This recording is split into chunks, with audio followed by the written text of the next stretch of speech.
नमस्कार, आप सभी का स्वागत है टीवी7 भारत पर। मैं हूं आपके साथ अंकुर गोस्वामी। आप सभी का स्वागत करता हूं टीवी7 भारत के इस बेहतरीन पेशकश में।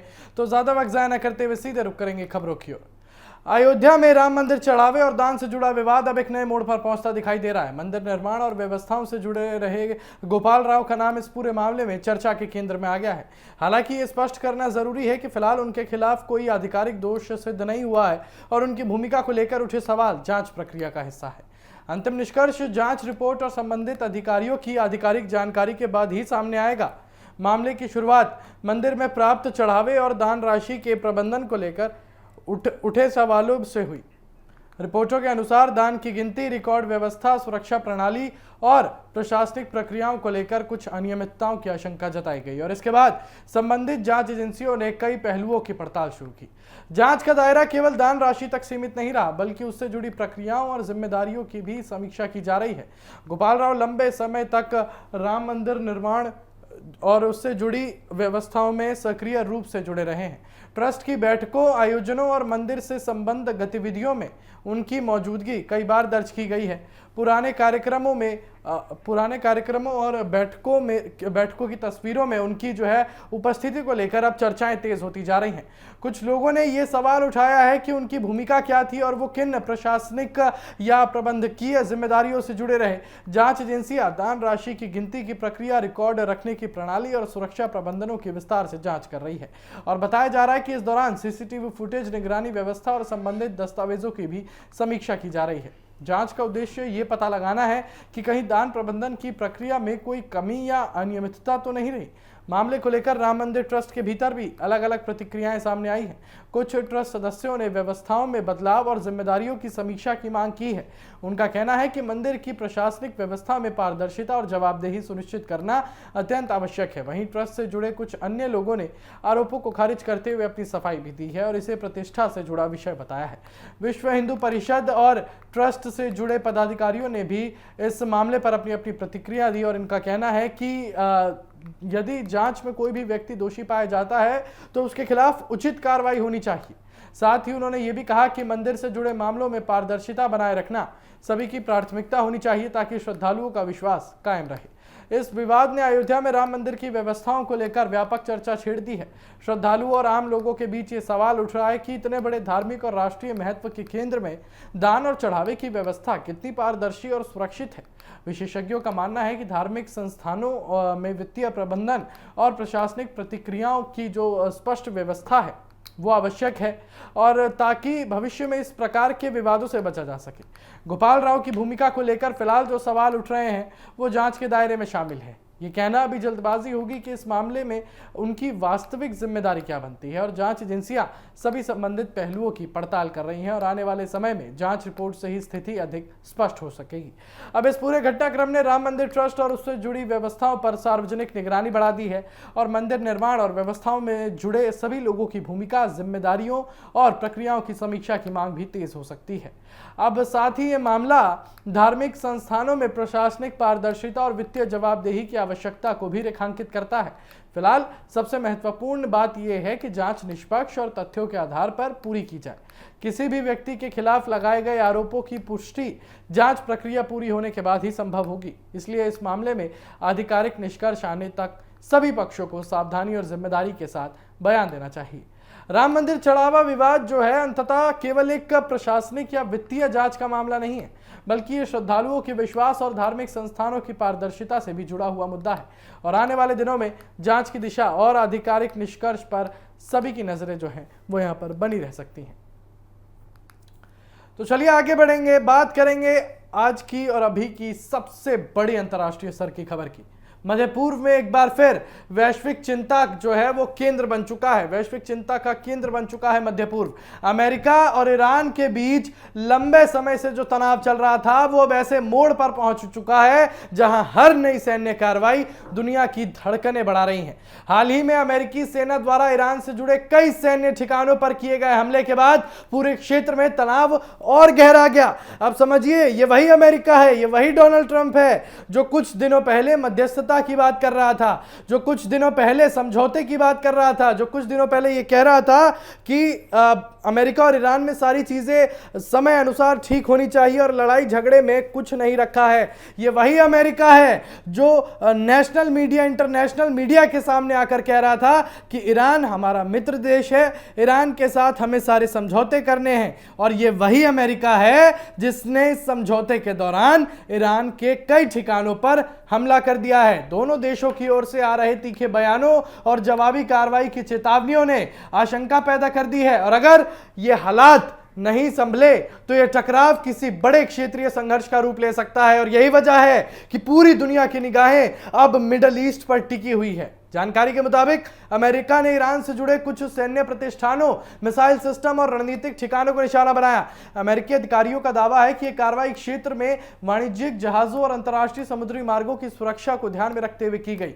और उनका कहना है कि हाल के दिनों में व्यापारिक जहाजों पर हुए हमलों और समुद्री गतिविधियों में बढ़ते खतरे के जवाब में यह सैन्य कदम उठाया गया। यानी आप यूं समझिए कि यहां पर ईरान ने बीते दिनों 2 ऐसे जहाजों पर हमला किया था जो महज एक कंटेनर वाले जहाज थे, जो अपना व्यापार वाले जहाज थे, जो व्यापारिक तौर पर जो है हॉर्मोज पार करके जा रहे थे, वहां पर ईरान ने हमला कर दिया।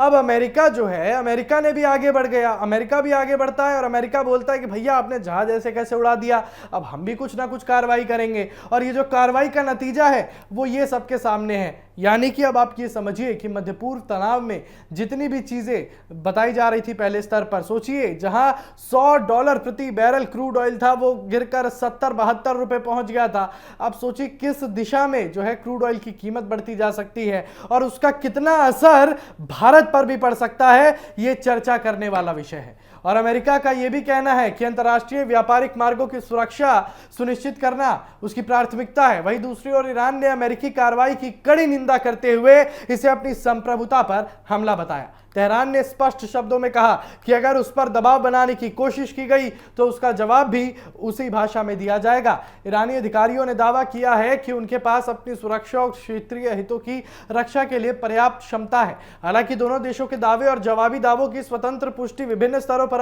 अभी भी जारी है। लेकिन सबसे बड़ा सवाल यह है कि आखिर अमेरिका और ईरान के बीच तनाव लगातार बढ़ता क्यों जा रहा है? इसकी जड़ें कई वर्षों पुरानी है। परमाणु कार्यक्रम, आर्थिक प्रतिबंध, क्षेत्रीय प्रभाव, सैन्य मौजूदगी जैसे कई मुद्दे इन दोनों देशों के बीच विवाद की वजह रहे हैं। और पिछले कुछ वर्षों में इन मतभेदों ने कई बार सैन्य टकराव का रूप भी लिया है। कभी समुद्र में तेल टैंकरों पर हमले हुए, कभी सैन्य ठिकानों पर मिसाइलें दागी गई और कभी ड्रोन हमलों ने दोनों देशों के रिश्तों को और अधिक तनावपूर्ण बना दिया। अब इस पूरे घटनाक्रम का सबसे संवेदनशील पहलू हॉर्मोज बना हुआ है। दुनिया के सबसे महत्वपूर्ण समुद्री व्यापारिक मार्गों में शामिल इस क्षेत्र से वैश्विक तेल आपूर्ति का बड़ा हिस्सा गुजरता है। और अगर यहां किसी प्रकार का सैन्य संघर्ष बढ़ता है तो उसका असर केवल मध्य पूर्व तक सीमित नहीं रहेगा, बल्कि पूरी दुनिया की अर्थव्यवस्था पर दिखाई देगा। तेल की कीमतों में उछाल होगी, शिपिंग लागत में वृद्धि बढ़ेगी और वैश्विक बाजारों में जो है अस्थिरता जैसी स्थितियां यहां पर पैदा होती हुई नजर आ जाएंगी। और विशेषज्ञों का भी मानना है कि अगर यह तनाव लंबा खिंचता है तो ऊर्जा आयात करने वाले देशों के लिए मुश्किलें यहां पर बढ़ सकती हैं। भारत सहित कई देश अपनी तेल जरूरतों का बड़ा हिस्सा खाड़ी क्षेत्र से पूरा करते हैं और ऐसे में मिडिल ईस्ट में यह अस्थिरता का सीधा असर ईंधन की कीमतों, महंगाई और आर्थिक गतिविधियों पर पड़ सकता है और खास तौर पर यह असर भारत पर भी पड़ेगा। और यही कारण है कि भारत समेत दुनिया के कई देश इस पूरे घटनाक्रम पर लगातार नजर बनाए हुए हैं। अमेरिका कहता है कि उसकी सैन्य कार्रवाई किसी युद्ध की शुरुआत नहीं, बल्कि सुरक्षा सुनिश्चित करने के लिए एक आवश्यक कदम है। और यह वही अमेरिका था जो यहां पर लगातार दावे करता रहा कि भैया बैठकर बात की जा सकती है, बैठकर बात करते हैं, और बैठकर बात की भी गई, लेकिन उसके बाद जो है ये सारी चीजें यहां पर देखने को मिल रही हैं। फिलहाल मध्य पूर्व तनाव जो है वो अब और गहराता चला जा रहा है, स्थिति और बिगड़ती चली जा रही है और पूरी दुनिया यही उम्मीद कर रही है कि दोनों देश बातचीत और कूटनीति का रास्ता अपनाएं ताकि हालात और ना बिगड़े। क्योंकि अगर मध्य पूर्व में संघर्ष और गहराता है तो उसकी कीमत केवल अमेरिका और ईरान ही नहीं बल्कि पूरी दुनिया को चुकानी पड़ सकती है और खासतौर पर भारत को भी। और आने वाले दिनों में देशों की रणनीति और अंतर्राष्ट्रीय समुदाय की पहल ये तय करेगी कि ये तनाव शांत होगा या फिर एक बड़े संकट की ओर बढ़ता है। तो चलिए इसी के साथ आगे बढ़ते हैं और बात करेंगे पश्चिम बंगाल की। लेकिन उससे पहले ज़रा आप ये सुनिए कि एक माँ के लिए उसका बेटा चाहे कितना भी गलत क्यों ना हो, उसके दिल में उसके लिए एक जगह हमेशा बनी रहती है। लेकिन जब वही बेटा अपराध, पुलिस कार्रवाई और एनकाउंटर जैसी सुर्खियों का हिस्सा बन जाए तो एक माँ के भीतर कितनी दर्द और कितना जो है वो बेबसी होती है, इसकी झलक प्रभास मंडल एनकाउंटर मामले में सामने आए एक बयान से देखने को मिली। प्रभास मंडल की मां का भावुक बयान अब इस पूरे मामले का सबसे चर्चित और संवेदनशील पहलू बन गया है। उन्होंने टूटे हुए शब्दों में कहा कि अगर उनका बेटा गलत रास्ते पर चला गया है तो उसे कहीं दूर ले आओ या फिर कहीं भी फेंक दो। ये बयान केवल एक मां की पीड़ा नहीं बल्कि उस मानसिक संघर्ष की तस्वीर है जिससे अपराध में फंसे लोगों के परिवार गुजरते हैं। प्रभास मंडल से जुड़े एनकाउंटर मामले ने पहले ही कई सवाल खड़े कर दिए हैं। पुलिस का कहना है कि कार्रवाई कानून के तहत की गई, जबकि परिवार की ओर से इस पूरे घटनाक्रम को लेकर अलग अलग दावे किए जा रहे हैं। और इसी बीच ये मां की भावुक प्रतिक्रिया ने पूरे मामले को एक नया मानवीय पहलू दे दिया है। उनका कहना है कि उन्होंने कभी नहीं सोचा था कि उनका बेटा ऐसी राह चुन लेगा जहां उसका नाम अपराध और पुलिस कार्रवाई के साथ जोड़ा जाएगा। उन्होंने अपने बयान में यह भी संकेत दिया कि परिवार लंबे समय से इस स्थिति से मानसिक रूप से परेशान था। मां के शब्दों में गुस्से से ज्यादा दर्द दिखाई देता है। उनका कहना है कि एक मां अपने बच्चे के लिए हमेशा अच्छे भविष्य का सपना देखती है, लेकिन जब वही बच्चा गलत रास्ते पर चला जाता है तो सबसे पहले परिवार ही टूटता है। उन्होंने कहा कि अब उनके पास कहने के लिए कुछ नहीं बचा है। अगर उसने सच में अपराध किया है तो कानून अपना काम करे। और यह बयान सोशल मीडिया पर तेजी से वायरल हो गया है और लोगों के बीच इस पर अलग अलग प्रतिक्रियाएं सामने आने लगी हैं। वहीं दूसरी ओर पुलिस अपने पक्ष पर कायम है। अधिकारियों का कहना है कि पूरी कार्रवाई स्थापित कानूनी प्रक्रिया के अनुसार की गई। हालांकि एनकाउंटर जैसे मामलों में अक्सर सवाल उठते हैं कि क्या पूरी प्रक्रिया का पालन हुआ, क्या आरोपी के पास आत्मसमर्पण का अवसर था और क्या सभी परिस्थितियों की निष्पक्ष जांच की जाएगी। यही वजह है कि ऐसे मामलों में पारदर्शी जांच की मांग भी लगातार उठती रहती है। परिवार की ओर से भी कई सवाल उठाए गए हैं। उनका कहना है कि पूरे घटनाक्रम की निष्पक्ष जांच होनी चाहिए ताकि स्पष्ट हो सके कि वास्तव में हुआ क्या। परिवार चाहता है कि सभी तथ्यों को सामने लाया जाए और अगर कहीं कोई चूक हुई है तो उसकी भी जांच हो। फिलहाल मामले में आधिकारिक जांच और संबंधित एजेंसियों की रिपोर्ट का इंतजार किया जा रहा है। और इस घटना ने एक बार फिर यह बहस छेड़ दी है कि अपराध की सजा केवल आरोपी तक सीमित नहीं रहती, बल्कि उसका सबसे बड़ा असर उसके परिवार पर पड़ता है। जब किसी व्यक्ति का नाम अपराध से जुड़ता है तो उसके माता पिता, भाई बहन और पूरे परिवार को सामाजिक और मानसिक दबाव का सामना करना पड़ता है। प्रभास मंडल की मां का बयान इसी दर्द को सामने लाता है। उनके शब्दों में कानून से लड़ने की चुनौती नहीं बल्कि अपनी किस्मत के आगे हार मान लेने की बेबसी दिखाई देती है। और विशेषज्ञों का मानना है कि ऐसे मामले में दो पहलुओं को अलग अलग देखना जरूरी है। पहला, अगर किसी व्यक्ति पर गंभीर आरोप है तो कानून के अनुसार कार्रवाई होना आवश्यक है। और दूसरा, हर पुलिस कार्रवाई की निष्पक्ष और पारदर्शी जांच भी उतनी ही जरूरी है ताकि न्याय होता हुआ भी दिखाई दे। और यही लोकतांत्रिक व्यवस्था की मूल भावना है। सोशल मीडिया पर भी इस मामले को लेकर बहस तेज है। कुछ लोग पुलिस कार्रवाई का समर्थन कर रहे हैं तो कुछ निष्पक्ष जांच की मांग उठा रहे हैं। वहीं बड़ी संख्या में लोग प्रभास मंडल की मां के बयान को लेकर संवेदना व्यक्त कर रहे हैं। उनका कहना है कि अपराधी का फैसला अदालत और कानून करेगा, लेकिन एक मां का दर्द किसी भी कानूनी बहस से अलग होता है। ये मामला केवल एक एनकाउंटर की खबर नहीं रह गया है, यह उस सामाजिक सच्चाई को भी सामने लाता है जहां अपराध का रास्ता केवल एक व्यक्ति का जीवन नहीं बदलता बल्कि पूरे परिवार को गहरे संकट में डाल देता है। एक मां जिसने कभी अपने बेटे के उज्जवल भविष्य का सपना देखा होगा, आज उसी बेटे का नाम सुनकर टूटती हुई दिखाई दे रही है। उनके शब्दों में छिपा दर्द इस पूरे मामले का सबसे भावनात्मक पक्ष बन गया है। फिलहाल प्रभास मंडल एनकाउंटर मामले में जांच और आधिकारिक जानकारी का इंतजार है। पुलिस, परिवार और संबंधित एजेंसियों के अपने अपने दावे हैं। ऐसे में अंतिम निष्कर्ष जांच पूरी होने के बाद ही सामने आएगा। लेकिन इतना जरूर है कि इस घटना ने कानून, अपराध, पुलिस कार्रवाई और एक परिवार की त्रासदी है, इन चारों पहलुओं पर एक साथ गंभीर सवाल खड़े कर दिए हैं। और आने वाले दिनों में जांच की दिशा और आधिकारिक रिपोर्ट तय करेगी कि इस पूरे मामले की सच्चाई क्या है। तो चलिए आगे बढ़ने से पहले हम आपको सुनाते हैं कि एक पीड़ित मां के द्वारा क्या कुछ कहा गया। पुलिस तो ग्रेप्तार करलो, কালকে রাতে পুলিশ গুলি করেছে, কারণ পুলিশের বন্দুক ছিনিয়ে নিয়ে গুলি করার চেষ্টা করে। আপনি খবর পেয়েছিলেন, জানতে পারলেন? সকালে এসেছিল দুটো পুলিশ। হ্যাঁ, দুটো পুলিশ এসছে, বলছে প্রবাস মণ্ডলের মা আমি সবে উঠেছি, ঘর খুলেছি। তা বলছে আপনার তো ছেলে মারা গেছে, তা হাসপাতালে যাবেন, তাহলে আমাদের সঙ্গে চলুন, দেখতে পাবেন। তা যে আমার যাওয়ার ক্ষমতা নেই, আমি যেতে পারবো না। আমার স্বামী অসুস্থ খুব। আমার স্বামী এই 83 বছর বয়স, 4 বছর বয়স, সে উঠতে পারে না বিছানা থেকে। আমার যাওয়ার ক্ষমতা নেই, আপনারা যা করবে করুন, আমার কোনো আপত্তি নেই। এই যে আপনার ছেলে মারা গেছে বা গুলিতে পুলিশের, কি বলবেন? কি বলবো, যেরকম কর্ম করেছে সে সেরকম সাজা পেয়েছে। আচ্ছা, আর আমার কিছু তো বলার নেই। ছেলের দেহ নেবেন? না, আমি নেব না, আর আমি আনবো না, আমি কিছু করবো না। কেন কেন নেবেন না? না, নেব না, আমার সে ক্ষমতা নেই। से एक माँ ने सीधे तौर पर यह कहा कि या तो आप मेरे बेटे को दफना दो या कहीं दूर ले जाकर फेंक दो। सोचिए, ये उस माँ का दर्द है जो बेटे के लिए भलाई भी चाहती है और साथ ही साथ एक अपराधी को वो इंसाफ भी, मतलब एक अपराधी जिसने अपराध किया है उसके लिए इंसाफ भी दिलाना चाहती हैं। यहाँ पर सोचिए कि ये सारी बातें अपने आप में पश्चिम बंगाल में बहुत ज़्यादा संवेदनशील मुद्दा लगातार बनता जा रहा है। फिलहाल इसी के साथ रुक करेंगे अगली खबर की तरफ और बात करेंगे पश्चिम बंगाल की राजनीति की, क्योंकि उस समय पश्चिम बंगाल की राजनीति में उस समय नया राजनीतिक तूफान खड़ा हो गया जब दक्षिण 24 परगना के बारुईपुर में टीएमसी की बागी सांसद सयानी घोष को विरोध का सामना करना पड़ा।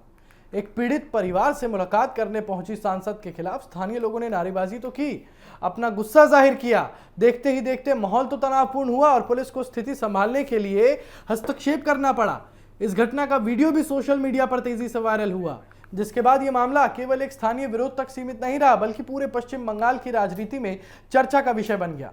आपको बता दें कि जानकारी के अनुसार बारुईपुर में हाल ही में हुई एक गंभीर आपराधिक घटना के बाद पीड़ित परिवार से मिलने के लिए विभिन्न राजनीतिक दलों के नेता लगातार पहुंच रहे हैं और इसी क्रम में सयानी घोष जो है वो भी पीड़ित परिवार से मुलाकात करने पहुंची थी, लेकिन उनके पहुंचते ही वहां मौजूद कुछ लोगों ने विरोध शुरू कर दिया। प्रदर्शनकारियों ने नारेबाजी करते हुए घटना को लेकर सीधे सीधे विपक्ष पर जो है सवाल खड़े कर दिए। कुछ लोगों ने आरोप लगाया कि राजनीतिक नेताओं का दौरा केवल औपचारिकता बनकर रह गया है, जबकि पीड़ित परिवार को समय पर न्याय और सुरक्षा की आवश्यकता है। मौके पर मौजूद पुलिस ने जो है स्थिति को नियंत्रित करने का प्रयास किया और सुरक्षा घेरे में सयानी घोष को वहां से बाहर निकाला। और इस दौरान किसी बड़ी हिंसक घटना की आधिकारिक पुष्टि नहीं हुई, लेकिन विरोध के कारण कुछ समय तक इलाके में तनाव का माहौल बना रहा। घटना का वीडियो सामने आने के बाद सोशल मीडिया पर इसको लेकर बहस तेज हो गई। समर्थकों और विरोधियों के बीच राजनीतिक आरोप प्रत्यारोप का सिलसिला शुरू हो गया है। सयानी घोष जो है एक प्रमुख युवा नेताओं में गिनी जाती हैं। राजनीति में आने से पहले अभिनय और सांस्कृतिक क्षेत्र में जो है सक्रिय रही सयानी घोष पिछले कुछ वर्षों में पार्टी का प्रमुख चेहरा भी बनी थी और चुनाव में जो है जब लोकसभा के चुनाव हुए थे तब काफ़ी उनकी अहम भूमिका रही, चाहे वो राजनीतिक भूमिका की बात हो। और ऐसे में बारुईपुर में उनके विरोध को राजनीतिक दृष्टि से भी महत्वपूर्ण माना जा रहा है। राजनीतिक विश्लेषक कहते हैं कि किसी सांसद का इस तरह विरोध होना स्थानीय जनभावनाओं और राजनीतिक माहौल का संकेत माना जा सकता है। और इस घटना के बाद विपक्षी दलों ने जो है टीएमसी को घेरना जो है शुरू कर दिया है। सीधे तरीके से आरोप है कि पश्चिम बंगाल में कानून व्यवस्था लगातार बिगड़ रही है और गंभीर अपराधों के मामलों में सरकार जो है प्रभावी कार्रवाई करने में विफल रही है। अब सोचिए आपकी यहाँ पर किस तरीके से, सोचिए पहले अभिषेक बनर्जी पर हमला होता है, उसके बाद कल्याण बनर्जी पर हमला होता है और अब ये सयानी घोष के ऊपर भी जनता का आक्रोश। यानी ये सारी चीज़ें दर्शाता है कि टीएमसी के लिए मुश्किलों का दौर अब लगातार बढ़ता जा रहा है। अब ये कहना गलत नहीं होगा कि अब टीएमसी के लिए पश्चिम बंगाल में अपनी एक संगठन दिखाना, संगठित करना खुद को, ये लगातार अब मुश्किल होता चला जा रहा है। चाहे टीएमसी के बागी सांसदों की बात करें, टीएमसी के बागी गुट की बात करें, बेशक टीएमसी के बागी गुट जो है वो दिल्ली में लोकसभा स्पीकर ओम बिरला से भी मिलके आए और वहाँ पर अपनी बात रखी उन्होंने। अभिषेक बनर्जी के लिए अलग मुश्किलें चल रही हैं। अभिषेक बनर्जी के खिलाफ जो है लगातार केसेस का सिलसिला जो है वो जारी है। और आपको बता दें कि जिस तरीके से यहाँ पर जितनी भी कार्रवाई हुई, यहाँ पर जितनी भी चीज़ें निकल कर आ रही हैं सामने, इन सब में ये ज़रूर कहा जा सकता है कि अब पश्चिम बंगाल में राजनीतिक रुख बदलता हुआ नजर आ रहा है। पश्चिम बंगाल की जनता अब अपने आप में सहज होती जा रही है। पश्चिम बंगाल की जनता ये अच्छे से समझ रही है कि कौन यहाँ पर अपना राजनीतिक उल्लू सीधा करना चाहता है। एक बहुत अच्छी कहावत है, अपना उल्लू सीधा करना, यानी कि अपना मतलब निकालना। और ये कहना गलत नहीं होगा कि यहाँ पर जो है पश्चिम बंगाल की जनता समझ रही है अच्छे से, और पश्चिम बंगाल की जनता जो है इसके खिलाफ अब अपना आक्रोश भी जो है लगातार दिखा रही है। तो चलिए फिलहाल मेरे साथ बस इतना ही। खबरों का सिलसिला यूं ही जारी रहेगा, बने रहिए TV7 भारत के साथ। नमस्कार।